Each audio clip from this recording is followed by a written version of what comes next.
Hi everyone! Today, we're tackling a massive project, optimizing the Focal Aria 948. On paper, it's an incredible setup with its twin 8-inch woofers, flax mid-range, and inverted dome tweeter. But here's the catch. For industrial cost-saving reasons, the stock crossovers hidden inside are assembled with very cheap components and a rather flimsy PCB. If you have a highly musical amp that sometimes lacks the current to drive these massive cones, the stock crossover acts like a bottleneck. By replacing these components with high-end parts, we are literally going to unleash the speaker, ease the load on the amp, and unlock phenomenal clarity and detail across the entire spectrum. We're going to see exactly how to do this from A to Z. Before pulling out the screwdriver, let's analyze the electrical topology of the stock crossover on these Aria 948s. The 948s are three-way speakers. The crossover's role is to separate the signal into three distinct frequency bands using passive networks, and each section has its own requirements. At the very bottom, the bass section. It drives the two 8-inch woofers wired in parallel. This is a low-pass filter, usually second order, at 12 dB per octave. It uses a large inductor in series to cut off the mid-range frequencies and a capacitor in parallel to shunt the highs to ground. This is where the highest electrical current flows, and where the crossover's internal resistance must be as low as possible. In the middle, the mid-range section. It manages the flax driver. This is a bandpass filter, the combination of a high-pass and a low-pass. It must cut off below 300 Hz to protect the mid-range from bass excursions, and above 2.5 kHz to hand over to the tweeter. This is the critical section for phase and vocal linearity. It demands extremely neutral components. At the very top, the treble section. It drives the inverted dome tweeter. This is a second or third order high-pass filter, 12 or 18 dB per octave, made of capacitors in series to block the low frequencies that would destroy the tweeter's voice coil, paired with a high-power resistor to attenuate its output and align it perfectly with the level of the other drivers. This schematic will be our absolute roadmap. Our goal with this custom crossover is not to modify the crossover points chosen by Focal, but to replace every component of this circuit with a high-end, tight-tolerance version, eliminating joule losses and distortion caused by the saturation of the stock components. To design this competition-grade crossover, I based my work on the excellent research shared by enthusiasts on the Hi-Fi Audio Forum. Budget-wise, expect to spend around €600 in total, June 2026 pricing, to build both crossovers. For the components, I sourced from several suppliers. The bulk of the order comes from Hi-Fi Collective in the UK, as they were the only ones with all the high-end references in stock. For the blank PCBs, I went through JLC PCB, and all the wiring was sourced via Audiophonics. Alright, let's get hands-on. First step: emptying the speaker cabinet. We need to remove the plastic trim rings that hide the screws on the woofers and mid-range driver. Use a small plastic pry tool or a very thin screwdriver, and take your time so you don't damage the beautiful leather finish on the front baffle. Next, grab a Torx key to unscrew the drivers. Gently pull them out of their housings to disconnect the cables. Don't worry about keeping track of the positive and negative wires. Focal uses foolproof, color-coded spade connectors. The bottom woofer opening is where everything happens. That's where all the cables run down and where the stock board is mounted. To get it out, reach inside the cabinet all the way to the rear terminal cup, press firmly on the plastic clips on each side, and push outward. The board will pop right out. Unscrew the small plastic caps and gently pull on the cables.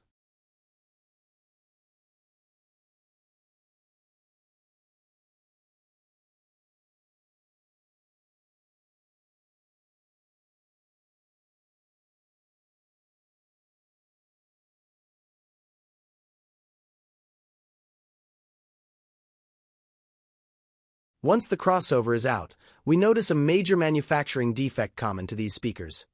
The massive bass inductor is so heavy that it has completely warped the stock PCB.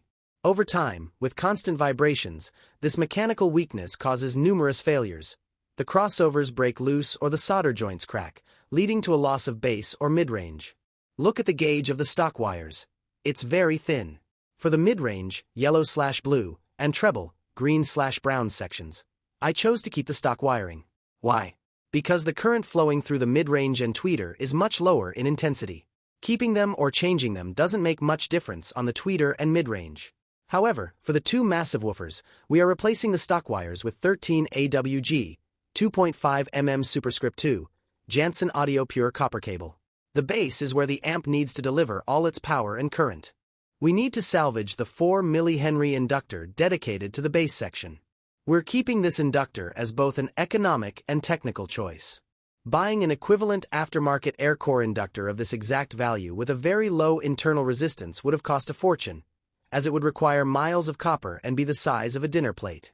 The stock coil is already perfectly calibrated in value by Focal for this specific cabinet volume. So, we unsoldered it cleanly. Next, we remove the stock plastic screw terminals that act as connectors for the wiring harness. If the connectors resist and you rip up a piece of the track from the original PCB, don't panic. Just give the connector pins a quick touch with the soldering iron to burn off the remaining bit of resin stuck to them, and the terminal block will be perfectly clean again. We proceed with permanently removing the old base cables from the terminal block to replace them with our 13 AWG 2.5 mm superscript 2 Jantzen audio runs. In the hi-fi world, you often hear that silver-plated cable is the absolute pinnacle. That is completely false for a bass section, and making that choice would have done more harm than good. From a purely physical standpoint, silver has excellent conductivity, but it tends to accentuate clarity and energy in the upper mid-range and treble. In the bass, a silver-plated cable has a counterproductive effect. It tends to lean out the sound, making the bass excessively dry while stripping away its weight, natural roundness, and warmth. On flax cones like the ones on the Arias, silver plating would have ruined the physical impact of the 8-inch woofers. By choosing heavy-gauge, pure oxygen-free copper, we retain all the texture, depth, and body of the low end.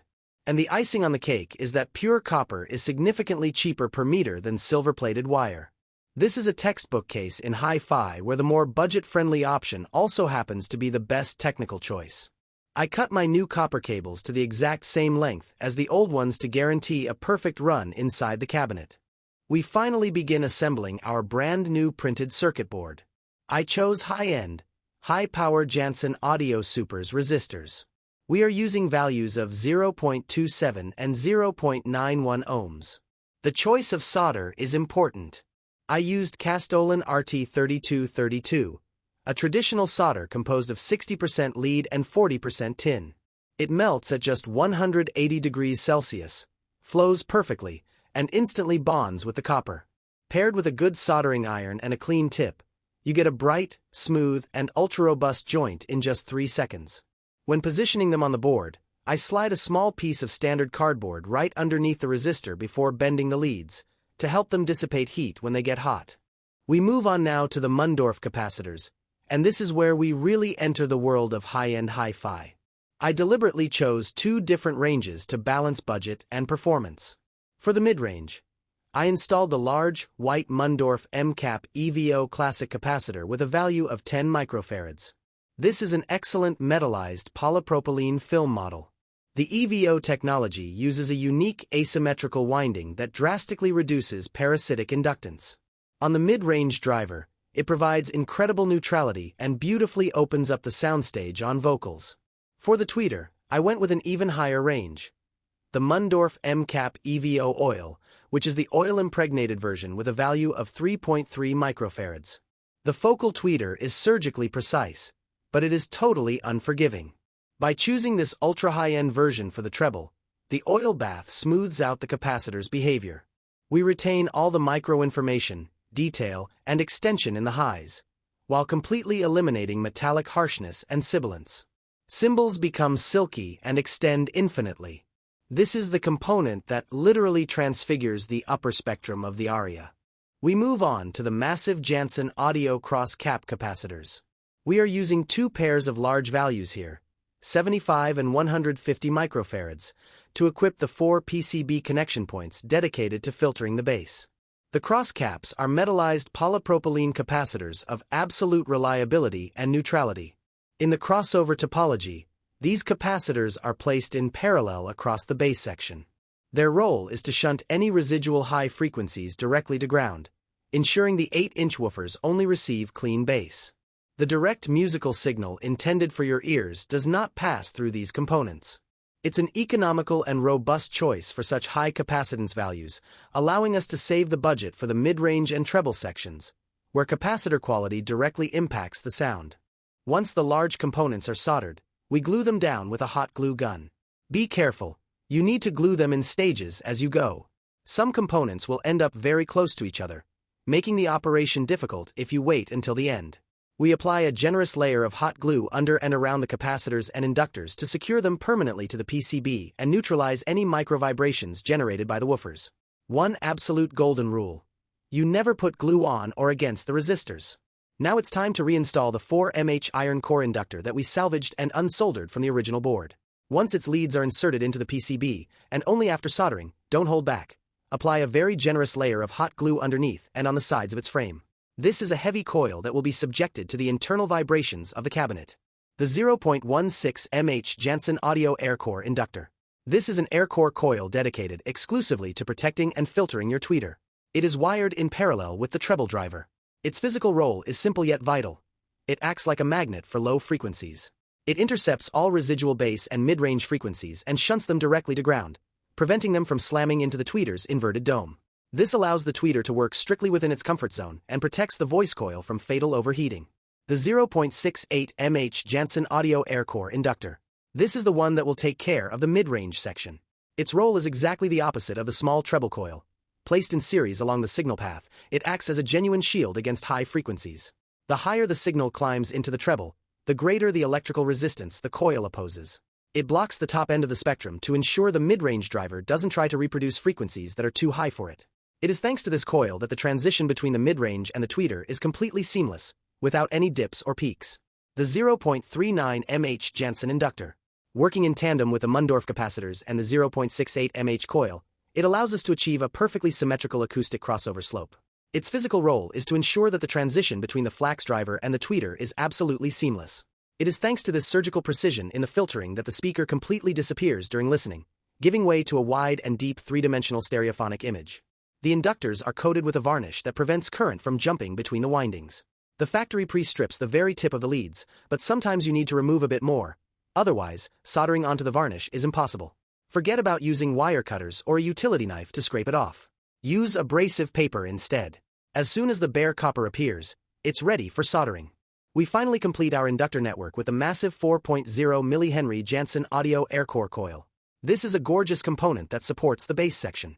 Once the leads are perfectly sanded down to the base, we mount it onto the board. Let's talk about the layout of the inductors. When current passes through a coil, it generates a magnetic field. If two coils are placed flat right next to each other, their fields will intersect. This is known as parasitic inductive effects, or mutual inductance. In practice, the bass signal will bleed into the treble circuit, creating distortion and ruining all the precision work of the crossover. To prevent this, it is best to space them out as much as possible. However, we could have gone even further to perfect this design, by positioning some of them on their sides. Breaking the physical alignment of the coils allows you to orient their magnetic fields in opposing directions. The fluxes no longer cross paths, providing total isolation. We solder the speaker and terminal block cables onto the PCB, and then we feed the cables back into the bottom of the cabinet. We put the internal damping material back exactly as it was originally without packing it down too much, and then we reconnect the drivers. Be very careful to respect the polarities, especially if your replacement cable isn't color-coded, to avoid any phase inversion that would destroy your stereo image. We put the drivers back in place and screw them down progressively. And there you have it, both speakers are ready. Let's move on to the listening verdict. Let me tell you right away, these are not the same speakers at all.